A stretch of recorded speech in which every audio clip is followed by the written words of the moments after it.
ಧ್ಯಾನ ಮಿತ್ರರೆಲ್ಲರಿಗೂ ನಮಸ್ಕಾರ. ಇವತ್ತು ಧ್ಯಾನ 365 70ನೇ ದಿವಸ ಗುರುಗಳಾದ ಬ್ರಹ್ಮಶ್ರೀ ಪಿತಾಮಹ Patriji PSS pyramid world foundation ಎಲ್ಲರಿಗೂ ನಮಸ್ಕಾರ. ಯಾವಾಗಲೂ ನಾವು ಎಲ್ಲಿ ಹೋಗಿದ್ರು ಮಂಡಲ ಅಂತ ಹೇಳ್ತಾನೆ ಇರ್ತೀನಿ. ಈ ಮಂಡಲ ಒಂದು ವಿಶಿಷ್ಟತೆ ಏನು, ಯಾಕೆ ಮಾಡಬೇಕು, ಎಷ್ಟು ದಿವಸ ಮಾಡಬೇಕು, ಏನು ಮಾಡಬೇಕು ಅನ್ನೋ ಚಿಕ್ಕ ವಿಷಯ ತಿಳಿಸ್ಕೊಳ್ಳೋಣ.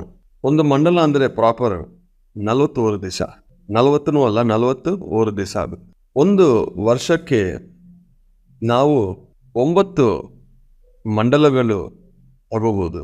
ಆದರೆ ಒಂದು ಮಂಡಲ ಯಾವಾಗ 41st ಡೇ ಎಂಡ್ ಆಗ್ತಾ ಇದೋ ಅದೇ ದಿವಸ 2ನೇದು ಸ್ಟಾರ್ಟ್ ಆಗಬೇಕು. ಮಂಡಲ 1 41st ಡೇ, ಮಂಡಲ 2 ಫಸ್ಟ್ ಡೇನೂ ಆಗಬೇಕು. ಆ ಥರ ಮಾಡಿದರೆ ನಮಗೆ 9 ಮಂಡಲ ಸಿಗುತ್ತೆ.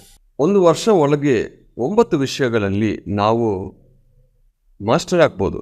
ಯಾರೊಬ್ಬರು ಒಂದೇ ಒಂದು ತಗೊಂಡು ಒಂದು ಮಂಡಲ ಫೋಕಸ್ ಮಾಡ್ತಾರೋ ಆ ಒಂದು ವಿಷಯದ ಮೇಲೆ ಅವ್ರ ಮನಸ್ಸು ಕೂತ್ಕೊಳ್ಳುತ್ತದೆ. ಆ ಒಂದು ವಿಷಯ ಅವ್ರ ಮನಸ್ಸು ಆಧೀನಕ್ಕೆ ಬರುತ್ತೆ. ಒಂದು ಎಕ್ಸಾಂಪಲ್ ಹೇಳ್ತೀನಿ. ಒಂದು ಮಂಡಲ ಅಂದರೆ 41 ದಿವಸ ಎಷ್ಟು ಬೇಕೋ ಅಷ್ಟೇ ಮಾತಾಡ್ತೀನಿ, ಒಂದು ಎಕ್ಸ್ಟ್ರಾ ವರ್ಡ್ನು ಬರಬಾರ್ದು ಅಂತ ನೀವು ಅಂದ್ಕೊಂಡಿದ್ರೆ ಸಾಧಿಸ್ಬೋದು. ಆ 41 ದಿವಸ ಅದರ ಮೇಲೆ ಗಮನವನ್ನು ಇಡಬೇಕು. ಆ 41 ದಿವಸ ಆ ಮೌನ, ಆ ಒಂದು ವಿಶಿಷ್ಟತೆ ಏನು ನಮಗೆ ಗೊತ್ತಾಗುತ್ತದೆ, ಅದರಿಂದ ಉಪಯೋಗಗಳೇನು ಗೊತ್ತಾಗುತ್ತದೆ. ಆ ಥರ ಒಂದು ಮಾಡ್ಕೊಂಡು ಹೋಗಿದ್ರೆ 9 ವಿಷಯಗಳಲ್ಲಿ ಒಂದು ವರ್ಷ ಒಳಗೆ ನಾವು ಎಷ್ಟೋ ಬದಲಾವಣೆ ಸಂಪಾದನೆ ಮಾಡ್ಬೋದು. 2ನೇದು, ಈ ಮಂಡಲ ಮಾಡೋ ಸಮಯ ಏನಾಗುತ್ತೆ ಅಂದರೆ ನಮ್ಮ ಇಂಟ್ಯೂಷನ್ ಪವರ್ ಜಾಸ್ತಿ ಆಗ್ತಾ ಹೋಗುತ್ತೆ. ಈ ಕಡೆ ಆ ಕಡೆ ಗಮನ ಇರಲ್ಲ, ಒಂದೇ ವಿಷಯದಲ್ಲಿ ನಾವು ಕೂತ್ಕೊಳ್ತೀವಲ್ವ.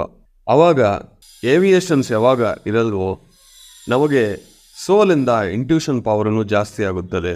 ನಮ್ಮ ವಿಶ್ವಶಕ್ತಿ, ಪ್ರಾಣಶಕ್ತಿ, ವಿಶ್ವಮಯ ಪ್ರಾಣಶಕ್ತಿ, ಮನೋಶಕ್ತಿ, ಆತ್ಮಶಕ್ತಿ ಒಂದು ಹೆಚ್ಚಾಗ್ತಾ ಹೋಗುತ್ತದೆ. ಈ ಮಂಡಲ ಅನ್ನೋದು ತುಂಬ ಇಂಪಾರ್ಟೆಂಟು. ಎಷ್ಟೊಂದು ವಿಷಯಗಳಲ್ಲಿ ನಾವು ಇಂಪ್ರೂವ್ಮೆಂಟ್ ಸಾಧನೆ ಮಾಡಬಹುದು. ಆದರೆ ಒಂದು ದಿವಸದಲ್ಲಿ ಏನೂ ಆಗಲ್ಲ. ಒಂದು ಮಂಡಲದಲ್ಲಿ ಎಷ್ಟೋ ವಿಷಯಗಳಿಗೆ ನಮಗೆ ಬದಲಾವಣೆ ಅನ್ನಿಸಿದ್ದು. 3ನೇದು, ನಾವು ಇಟ್ಕೊಳ್ಳೋ ಆ ಗೋಲ್ಸು, ಈ ಮಂಡಲ ಗೋಲ್ಸು ಯಾವುದು ಶಾಶ್ವತ ವಿಷಯ ಇರುತ್ತೋ ಅದರ ಮೇಲೆ ಇಡಬೇಕು, ಆತ್ಮದ ಬಗ್ಗೆ ಇರಬೇಕು. ಆವಾಗ ರಿಸಲ್ಟ್ಸು ಇನ್ನೂ ಚೆನ್ನಾಗಿ ನಮಗೆ ಸಿಗುತ್ತದೆ. ಯಾವಾಗ ನಾನು ಈ ಶರೀರ ಅಲ್ಲ ಆತ್ಮ ಅಂತ ನೀವು ತಿಳಿಸ್ಕೊಳ್ತಿರೋ, ಆ ಇಂಟ್ಯೂಷನ್ ಪವರ್ ನೀವು ಡೆವಲಪ್ ಮಾಡ್ತಿರೋ, ಈ ಮೆಟೀರಿಯಲ್ ಲೈಫಲ್ಲಿ ನೀವು ಏನೇನು ಬೇಕೋ ಆಟೋಮೆಟಿಕ್ ಆಗಿ ಬರುತ್ತೆ. ಈ ಮಂಡಲಗಳೆಲ್ಲ ಬರೀ ಮೆಟೀರಿಯಲ್ ಲೈಫ್ಗೆ ಹಾಕಿದ್ರೆ 1, 2, 3 ಅದು ಲೆಕ್ಕನೇ ಇರಲ್ಲ, ಅದು ಹೋಗ್ತಾನೆ ಇರುತ್ತದೆ.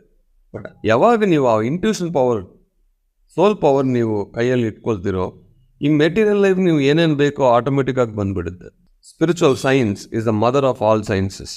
ಯಾವಾಗಲೂ ನೆನಪಿಟ್ಟು, ಮಂಡಲ ಅನ್ನೋದು ನಮ್ಮ ಮನಸ್ಸಿಗೆ ಒಂದು ಡಿಸಿಪ್ಲಿನನ್ನು ಕೊಡುತ್ತದೆ. ಮಂಡಲ ಅನ್ನೋದು ನಮ್ಮ ಸೋಲ್ ಇಂಟ್ಯೂಷನ್ ಪವರನ್ನು ಡೆವಲಪ್ ಮಾಡುತ್ತದೆ. ಶಾಶ್ವತ ವಿಷಯಗಳಲ್ಲಿ ಮಂಡಲ ನಾವು ಮಾಡಿದರೆ ಈ ಭೌತಿಕ ಜೀವನದಲ್ಲಿ ಏನೇನು ಬೇಕೋ ಅದು ಆಟೋಮೆಟಿಕ್ ಆಗಿ ನಮಗೆ ಸಿಗುತ್ತೆ. ಇದೊಂದು practice word. Thank you very much my dear masters.